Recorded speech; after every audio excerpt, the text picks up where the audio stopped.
Para sahabat, saya sekarang mau bermonolog ngoceh ya tentang metodologi dan metode. Terus terang saya gemes kalau berbicara tentang metodologi dan metode itu. Karena melihat ada banyak salah kaprah metode jadi template dan seterusnya. Pertama saya jadi ingat apa yang disampaikan oleh Profesor Ikhlasul Amal tahun 97 yang lalu. Beliau itu suka mengelolok metode kuantitatif. Pak Amal membuat frasa ini ya, pengaruh merokok terhadap erupsi Gunung Merapi gitu. Jadi beliau mengatakan bahwa kalau itu judul penelitian itu yang tidak masuk akal itu diteliti dengan metode kuantitatif, nanti ketemu pengaruhnya, korelasinya itu ketemu. Kalau ketemu lalu orang akan mengambil kesimpulan bahwa merokok itu berpengaruh signifikan terhadap meletusnya Gunung Merapi, sehingga rekomendasinya ya orang berhenti merokok agar Merapi tidak mengalami erupsi gitu. Jadi itu ledekan guyonan gitu. Dan saya kalau melihat teman atau mahasiswa ilmu pemerintahan meneliti dengan metode kuantitatif itu, saya juga ledek. Zamannya sudah post-positivisme kok masih kuantitatif positivis seperti dulu saja. Dan saya selalu olok-olok kalau itu ya. Yang saya tahu ya, itu kalau kuantitatif itu kan disukai oleh tradisi dalam ilmu politik namanya behavioralisme. Pendekatan psikologi politik perilaku itu sangat dominan pada waktu itu dan banyak diteliti dengan metode kuantitatif. Misalnya ini ya, perilaku memilih. Dulu ada disertasi Profesor Afan Ghaffar dan Dr. J. Yosef Kristiadi ya, yang meneliti tentang ini ya, perilaku memilih dengan metode kuantitatif itu. Tapi kalau sekarang ya sudah enggak zamannya lagi kalau itu dilakukan di ilmu pemerintahan. Dan para ilmuwan politik yang menyukai analisis kuantitatif itu kan lalu jadi terkenal dengan menjadi tukang polling gitu, untuk menemukan sensasi dan bisnis dengan cara itu. Itu nggak apa-apa, itu itu pilihan. Tetapi saya kira kalau itu dilakukan di ilmu pemerintahan tidak bisa memberikan sumbangan banyak, karena positivisme itu kan gagal menangkap realitas secara lebih utuh dan dinamis. Ketika orang melakukan penelitian dengan tema pengaruh kepemimpinan kepala desa, partisipasi dan komunikasi terhadap keberhasilan pembangunan desa, itu juga saya tertawakan. Ini nggak memberikan sumbangan apa-apa. Demikian juga dengan analisis kuantitatif tentang efektivitas good governance. Pakai kuantitatif, semuanya diukur, kemudian nanti populasinya ditentukan, sampelnya ditentukan gitu. Dan nanti nanti kemudian namanya dikuantifikasi ya.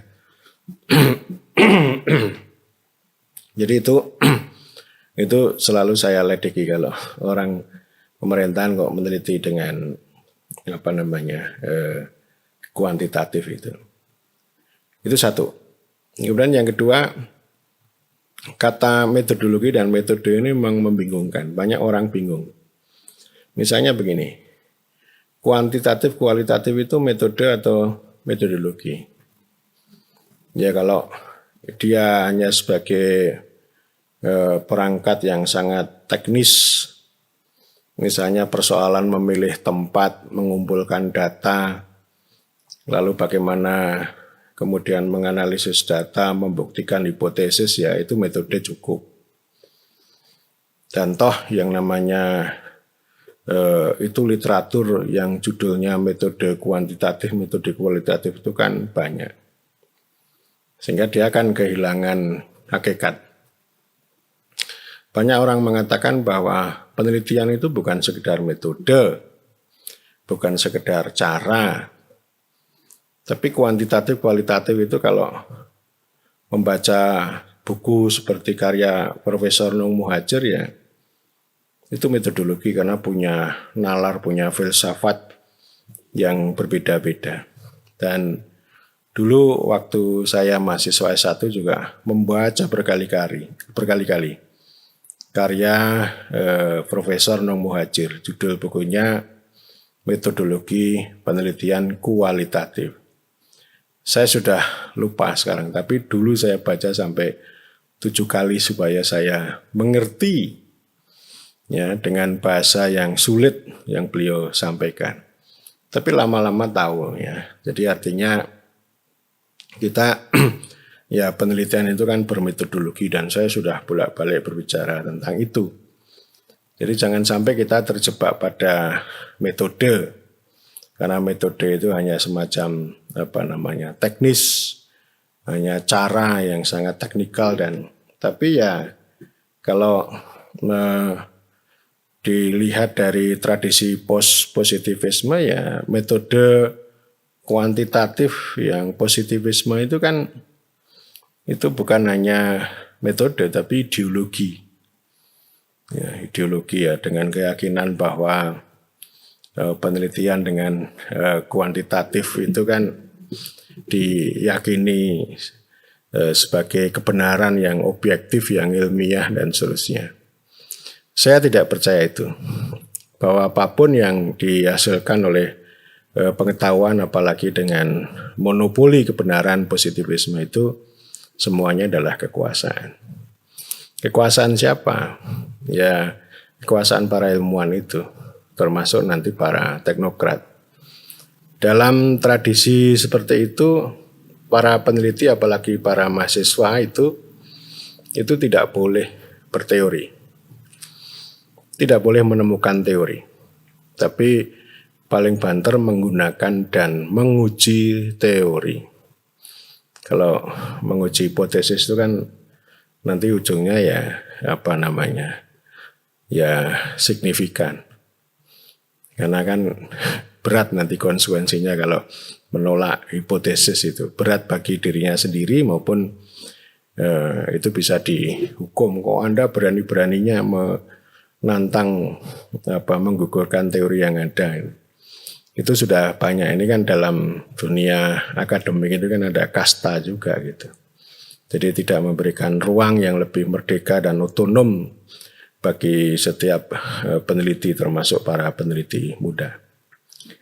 Ya. Nah, oleh karena itu saya kan selalu menghindar dengan kuantitatif kualitatif itu. Saya ya selain mengolok-olok penelitian kuantitatif, ya saya sendiri juga sudah jarang menggunakan kata kualitatif itu. Dan ini yang ketiga yang mau saya sampaikan, ini kan banyak orang termasuk para mahasiswa yang saya itu gemes menggunakan, kalau ini di proposal itu kan latar belakang, pertanyaan, rumusan masalah, kerangka teori, kerangka konseptual, nanti di ujung metode penelitian. Ini kan isinya penelitian ini menggunakan metode deskriptif kualitatif. Itu terus yang dipakai. Mengutip pendapat Sugiono, J. Mulyong atau apa ya, saya lupa saya. Itu template itu, hafalan. Orang mengutip itu tetapi sebenarnya tidak tahu terhadap apa yang diketahui. Tidak mengetahui apa yang kutip, termasuk analisis data dengan sortir, dengan display, itu saja yang bolak-balik disajikan tapi tidak mengerti. Tidak jarang mahasiswa yang menggunakan sampling. Loh, maksudmu apa pakai sampling ini? Kamu ngerti nggak menulis sampling ini? Ya, ternyata nggak ngerti. Itu karena turun-temurun diwariskan, karena nalar positivisme itu begitu. Ya, jadi tidak ada proses falsifikasi yang lebih kritis yang membuat orang itu menjadi otonom dan merdeka. Itu penyakitnya ya begitu, tidak ada kebaruan. Saya sering mengatakan bahwa ini penelitian ini hanya menyampaikan informasi, bukan menghasilkan pengetahuan. Ya, ini ya kayak apa? Pengumpul berita, bukan meneliti, bukan mencari kembali, bukan research. Jadi hakikat research itu tidak diketahui dengan baik gitu. Dan itulah yang disebut metodologi. Kalau orang hanya berputar-putar dengan metode itu kan akhirnya hanya sebagian kecil di proposal itu. Padahal orang itu meneliti dari tema sampai katakanlah konklusi dan kemudian nanti akan membuat kristalisasi pada sinopsis dan judul, itulah metodologi.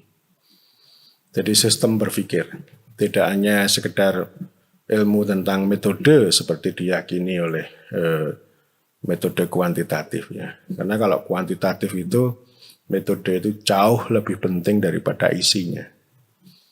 Ya, karena dengan cara metode yang objektif, yang ilmiah itu yang dianggap sebagai kebenaran. Jadi orang tidak boleh berpikir, bertindak secara subjektif. Kalau perlu model penelitian kuantitatif itu, peneliti nggak usah turun ke lapangan juga nggak ada masalah. Nanti yang disuruh, yang dibayar adalah para enumerator. Itulah yang disebut objektivisme. Jadi artinya yang diteliti juga sebagai apa? Bukan manusia, tapi mesin pencatat. Jadi peneliti itu ya kayak pencatat itu. Mencatat instrumen itu. Ini penelitian yang tidak memanusiakan manusia. Dan nanti tidak akan memberikan sumbangan yang berharga baik untuk pengembangan ilmu pengetahuan maupun untuk kepentingan amaliah untuk orang banyak.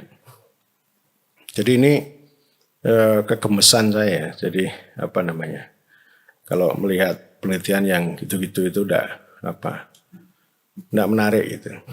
Dan karena itu saya mau berbicara ini ya, dengan kegemesan itu saya mau berbicara tentang metodologi, terutama pendekatan dan mazhab.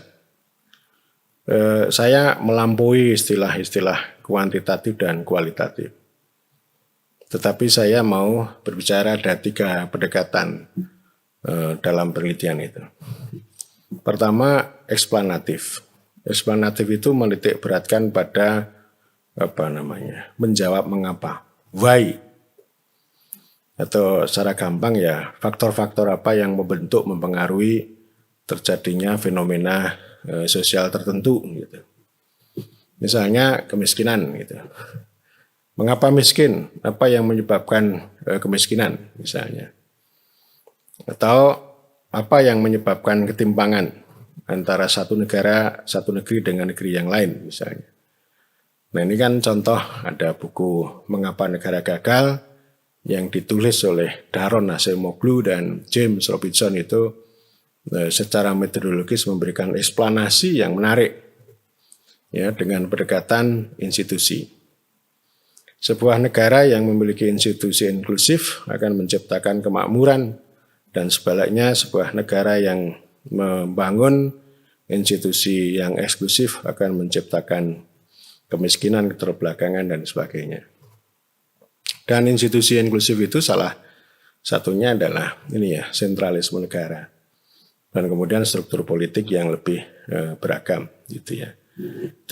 Itu namanya eksplanatif gitu. Nanti akan saya uraikan menjadi mazhabnya apa.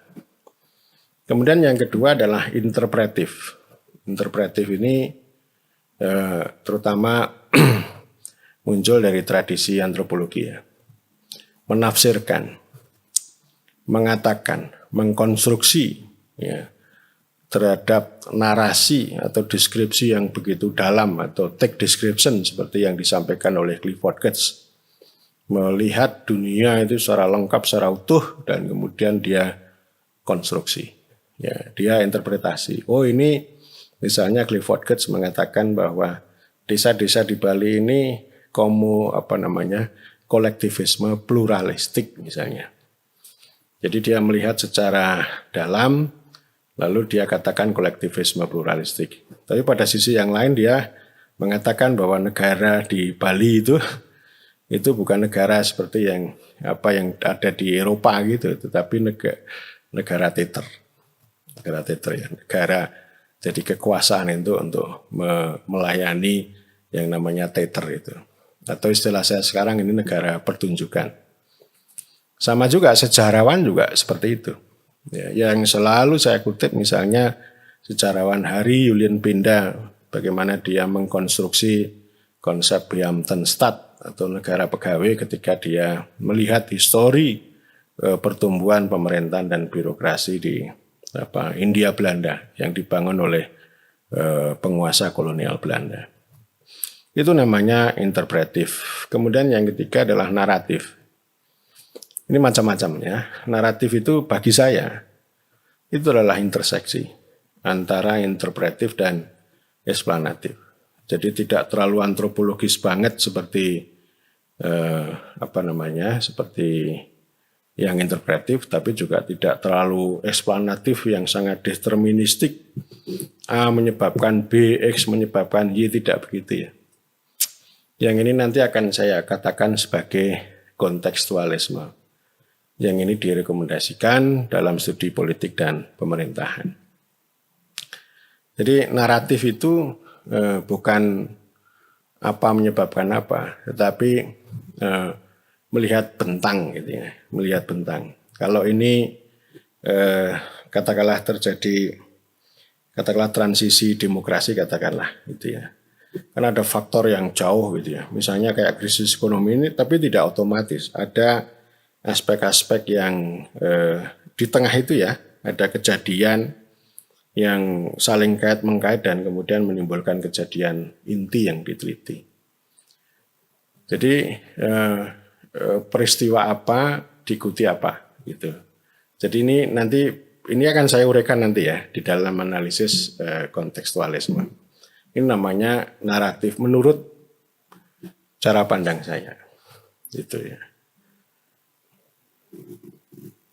Pendekatan eksplanatif itu dipakai oleh dua mazhab metodologi, yaitu mazhab positivisme dan mazhab rasionalisme. Jadi intinya eksplanasi dengan dua mazhab itu adalah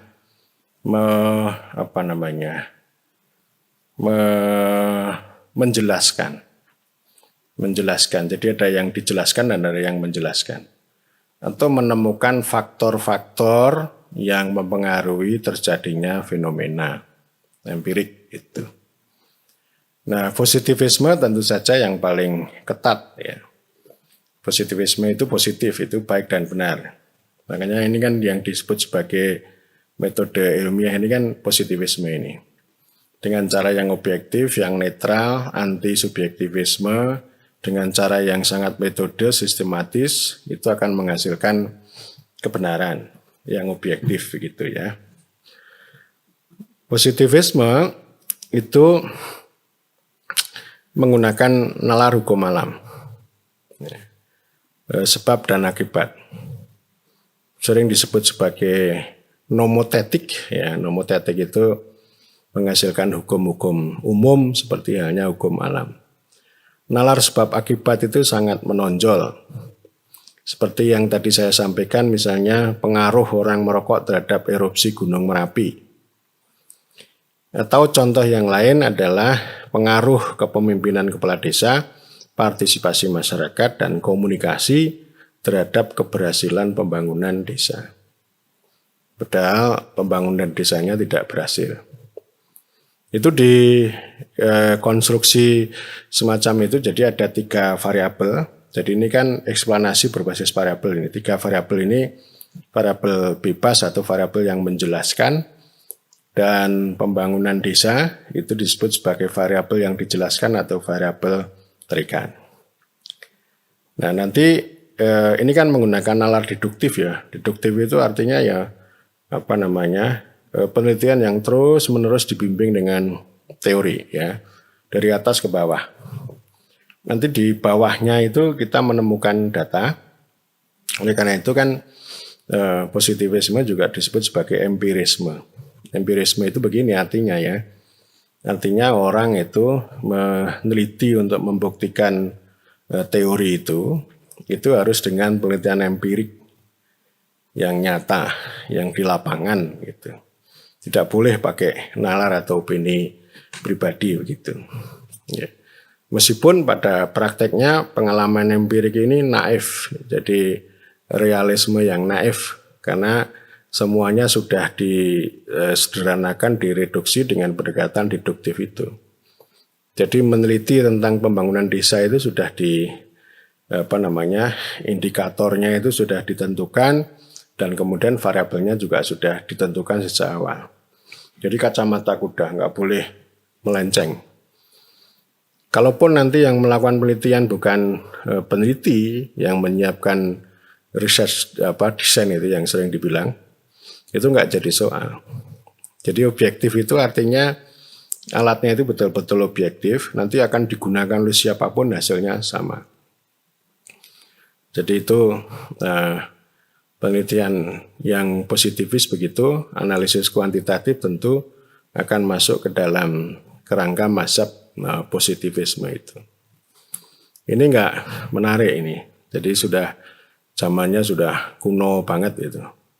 Dan saya enggak akan banyak berbicara tentang positivisme ini karena sudah saya tinggalkan. Tapi bukan berarti bahwa penelitian yang sesudah-sesudahnya ini tidak berbau positivis, tapi paling tidak kadarnya sudah mulai berkurang dan cara berpikir yang kaku, yang rigid, yang deduktif itu sudah mulai banyak ditinggalkan. Sekali lagi eksplanasi dengan positivisme itu tadi ya, menemukan variabel yang menjelaskan berhubungan dengan variabel yang dijelaskan. Nanti terus begitu cara logikanya begitu terus pokoknya secara teoritis dan itu maknanya adalah using teori, menggunakan teori dan menguji teori. Jadi di kesimpulan, di analisis maupun di kesimpulan itu kan intinya akan menemukan korelasi dan regresi terhadap hubungan 3 variabel dan 1 variabel itu. Kemudian yang kedua itu dari sisi rasionalisme. Rasionalisme itu penggunaan rasio. Jadi tidak semata-mata pada empirisme seperti yang ditekankan oleh positivisme, tetapi poinnya begini, ya, seperti pesan mendiang Profesor Nasigon.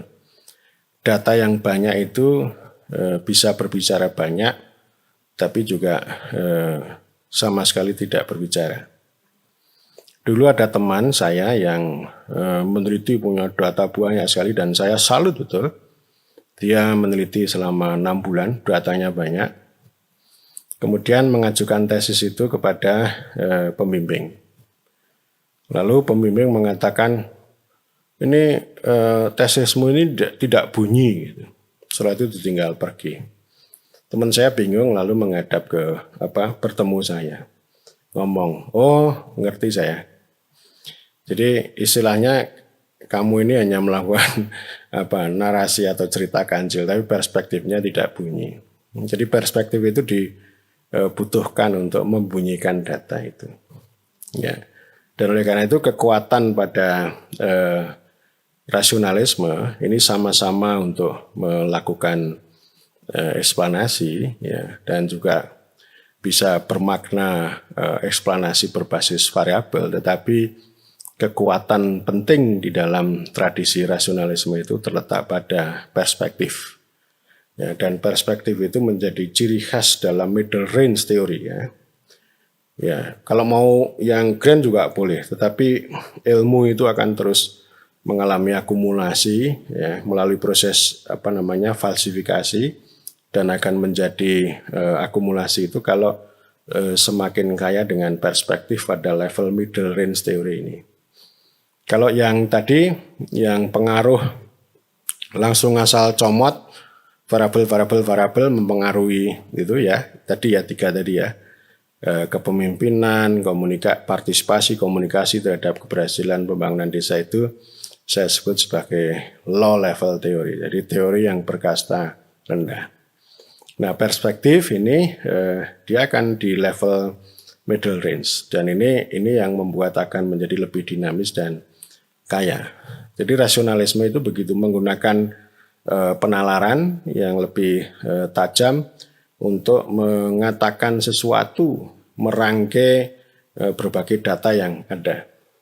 Jadi dialektikanya menarik antara perspektif dengan data itu ya. Jadi ini eksplanasi secara rasional. Jadi sama-sama juga menjelaskan, tetapi nalarnya tidak terlalu deduktif dalam rasionalisme. Tidak induktif seperti antropologis, tapi juga tidak terlalu deduktif seperti positivisme. Tapi mix ya. Kalau dalam bahasa Profesor Nong Muhajir itu namanya reflektif ya. Dialektika antara itu ya. Tetap saja ini kalau rasionalisme itu akan berangkat dengan fakta ya. Meskipun bisa saja fakta yang sudah konkret, sudah besar gitu, tetapi bagaimana fakta yang diurai dalam latar belakang itu diproblematisasi, dikaitkan dengan teori gitu. Jadi kalau orang meneliti tentang keruntuhan koperasi unit desa misalnya, tidak hanya bercerita tentang fakta itu, tetapi harus ada dialektika. Ini relevansinya apa? Dengan pembangunan, dengan pemerintahan apa misalnya? Misalnya keruntuhan koperasi unit desa ini punya relevansi langsung dengan isu pendekatan pemerintah terhadap institusi lokal misalnya. Itu contohnya begitu. Atau ketika saya meneliti tentang jatuhnya Soeharto. Ini peristiwa penting, peristiwa besar. Karena Soeharto telah lama berkuasa gitu. Tapi jatuhnya Soeharto itu punya relevansi bisa membangkitkan studi tentang demokratisasi atau transisi menuju demokrasi. Ya, jadi itu dialektikanya begitu. Dan kalau positivisme itu kan yang contoh 3 tadi itu akan berangkat pada konstruksi hubungan antar variabel secara lebih rigid, secara lebih ketat. Tapi kalau rasionalisme itu biasanya punya 2 pertanyaan penting gitu. Pertama mengapa, dan kemudian yang kedua adalah bagaimana ya. Contohnya misalnya saya waktu S1 juga menggunakan rasionalisme meneliti tentang politik birokrasi Indonesia. Ya, jadi saya mengatakan bahwa birokrasi yang disebut patologis gitu, itu saya maknai sebagai birokrasi patrimonial baru. Ya, jadi ini kan mengkaitkan legitimasi dari Max Weber itu loh ya. Jadi ada relevansi teoretiknya gitu. Dan kemudian pertanyaan saya kan mengapa birokrasi Indonesia itu bersifat patrimonial, dan yang kedua bagaimana karakteristiknya. Ya, jadi itu 2 pertanyaan, dan secara konseptual kan lalu kita akan menemukan berbagai model birokrasi. Dan mengapa saya memilih birokrasi patrimonial itu tentu saya akan menyampaikan kritik terhadap model-model yang lain, dan saya mengambil posisi pada sisi ini ya, patrimonial. Dan yang lebih penting adalah mengapa. Ini ada perdebatan. Dan akhirnya saya menggunakan pendekatan kultural ya, pendekatan budaya untuk menjelaskan kemunculan birokrasi patrimonial. Demikian juga dengan tesis saya mengenai jatuhnya Soeharto atau transisi demokrasi Indonesia juga begitu. Jadi pertanyaannya, mengapa transisi demokrasi Indonesia baru terjadi setelah Soeharto jatuh? Mengapa tidak tahun-tahun sebelumnya seperti pengalaman di Filipina atau di Korea ya, yang sudah tahun 80-an, atau di tempat lain ya. Yang pada akhir tahun 80-an itu gelombang demokrasi sudah muncul. Tapi kenapa baru muncul pada tahun 97-98 itu ya? Itu pertanyaan pertama. Pertanyaan kedua, bagaimana karakter dan jalur transisi demokrasi Indonesia bersamaan dengan jatuhnya Soeharto itu. Jadi dua pertanyaan itu yang menjadi basis pengetahuan atau pembentukan pengetahuan bagi mazhab rasionalisme. Kekuatan perspektif itu sangat sangat menonjol di sini, terutama perspektif untuk eksplanasi, menjelaskan atau menjawab pertanyaan mengapa. Sehingga kerangka konseptualnya adalah itu tadi, memberikan jawaban dengan perspektif, dengan tipologi, ya. Kalau tipologi itu berguna untuk menjawab pertanyaan bagaimana, kalau perspektif itu berguna untuk menjawab pertanyaan mengapa. Jadi ini eksplanasi dengan dua mazhab. Kemudian yang pendekatan interpretif itu, yang menginterpretasikan atau memahami atau take description, ya, gambaran yang begitu dalam gitu, itu digunakan oleh dua mazhab juga. Yang pertama adalah mazhab konstruktivisme dan yang kedua adalah mazhab postfondasionalisme. Jadi postfondasionalisme itu ada yang poststruktural, ada yang postkolonialisme, ada postmodernisme, ya. Jadi kan sebenarnya post ini kan sebenarnya bisa disebut sebagai postpositivisme yang itu sebagai antitesis atau tantangan atau perlawanan terhadap positivisme. Ya, jadi yang interpretif yang konstruktivisme itu sama dengan fenomenologis, ya. Jadi secara induktif berangkat dengan fakta yang begitu dalam dan ini menjadi ciri khas penelitian oleh antropologi, ya. Para sarjana antropologi itu ke sana. Jadi mereka lebih mengutamakan pada memotret realitas secara utuh dan dari cerita lapangan yang begitu kaya itu akan dibuat pola, ya. Akan ditemukan pola dan dari sana akan muncul juga eksplanasi tapi secara terselip yang secara implisit yang tentu sangat berbeda dengan nalar positivisme maupun rasionalisme. Ya misalnya contoh tentang studi Clifford Geertz, ya, yang misalnya dia menemukan kalau di desa-desa di Bali itu namanya kolektivisme pluralistik itu tadi, yang tadi sudah saya sebut. Atau dia tahun 60 meneliti tentang perilaku beragama orang Jawa, terutama yang diteliti di Kediri sana. Dia menemukan trikotomi itu, ya, abangan santri priayi itu. Jadi itu kan memotret secara secara dalam bagaimana tradisinya priayi, tradisinya abangan dan kemudian tradisinya santri itu digambarkan secara mendalam sehingga kita memperoleh feature, memperoleh deskripsi itu secara lebih utuh, ya. Jadi realitasnya itu bisa ditangkap. Jadi ini lebih realisme, bukan empirisme. Kalau empirisme itu adalah realitas yang direkayasa dengan indikator-indikator dalam dengan itu, ya, definisi operasional. Kalau ini realisme yang diungkap secara utuh dan lengkap gitu. Ya, jadi ini tradisi dalam antropologi yang itu saya sangat suka. Banyak studi, entah itu studinya Clifford Geertz atau studi yang dilakukan oleh Lewis tentang budaya kemiskinan, terus Taniali dan sebagainya itu. Jadi konstruksi, ya, konstruktivisme itu yang mengkonstruk, menyusun, ya. Jadi setelah meneliti secara dalam lalu dikonstruksi, ini loh gitu, ya. Ini loh ceritanya, ini loh abstraksinya.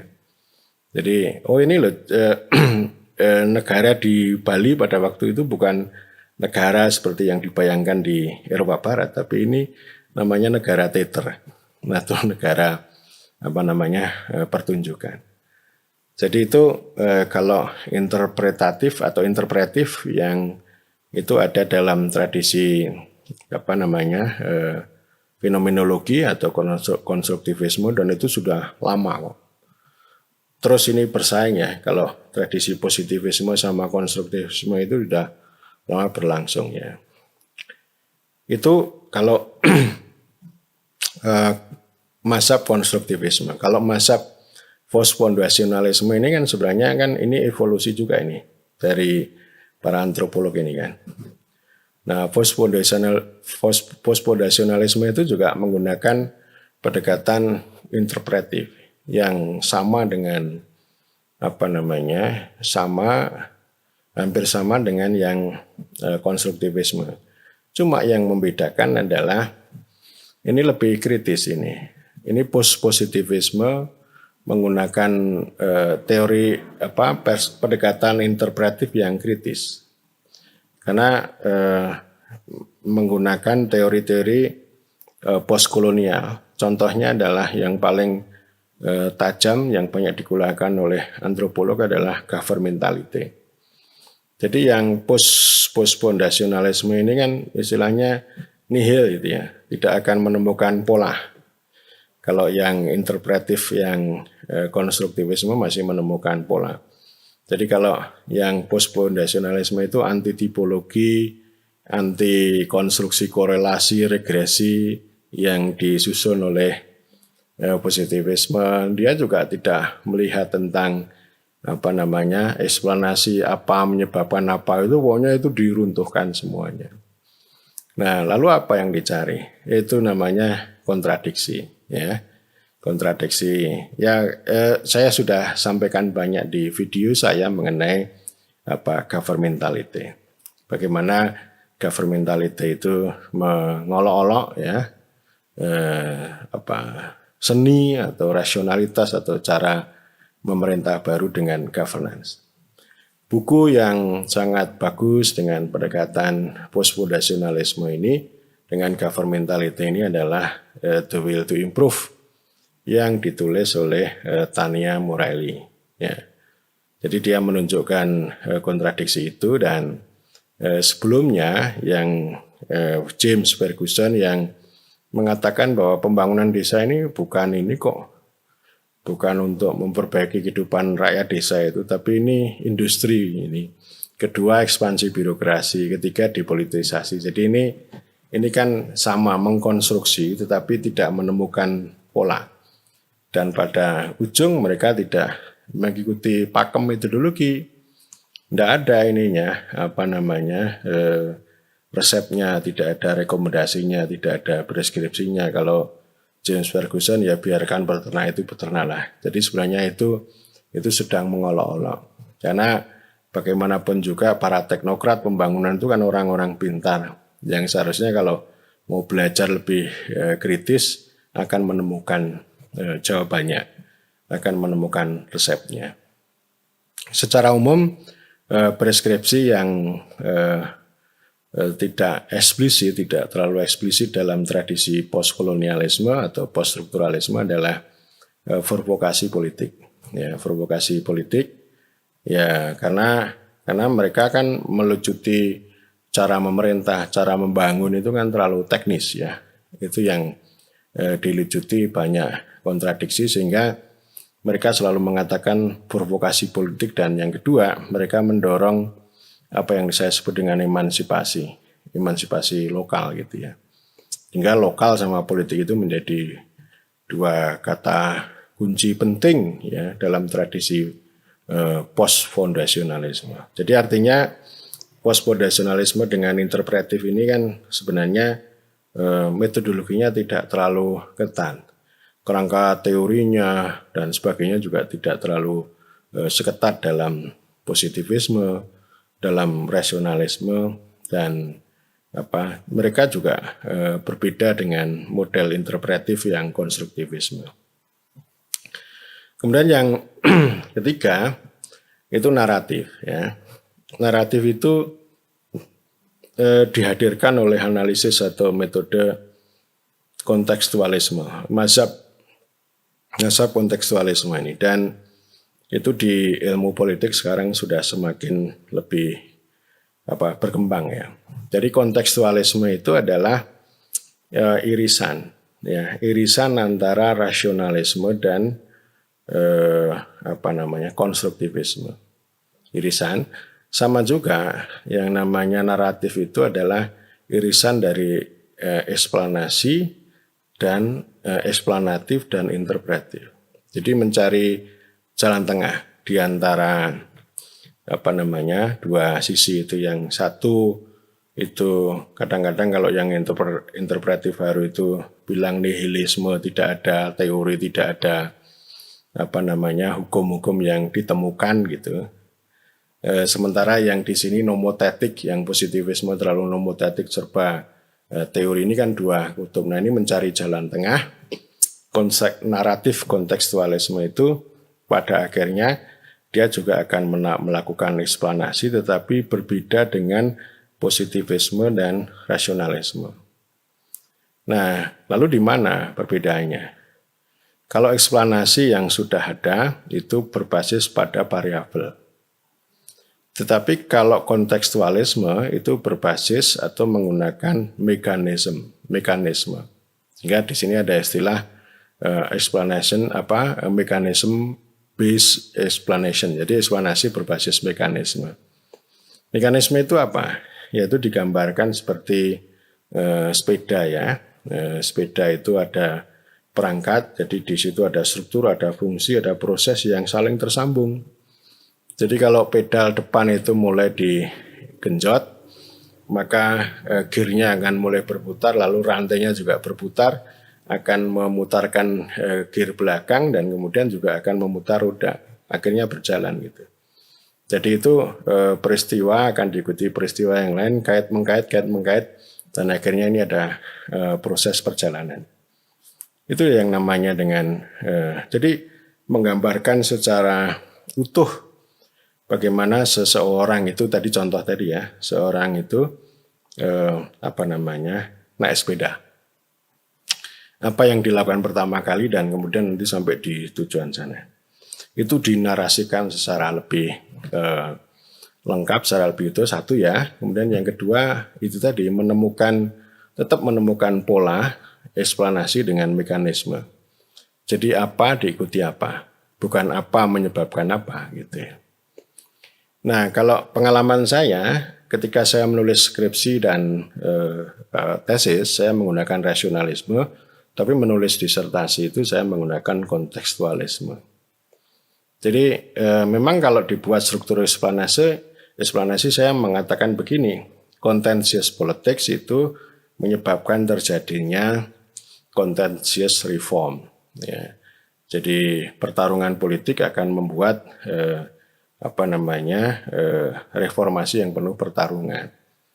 Nah, ini perspektifnya juga sangat kaya karena antara lain begini, orang bilang bahwa reformasi itu hanya bisa dihasilkan dalam situasi yang damai gitu. Tapi ini enggak, ini dalam situasi yang ribut pun juga bisa menghasilkan perubahan. Tapi contentious terus ya, pertarungan terus. Dan antara contentious politics dengan contentious reform ini ada proses ya, ada struktur, ada fungsi yang itu disebut dengan mekanisme. Apa diikuti apa ya. Jadi disertasi saya mengatakan itu seorang bupati yang tadinya lemah gitu ya, kemudian dia bisa memperoleh kekuatan ya, lalu bisa melakukan reformasi, tapi setelah itu jatuh ya.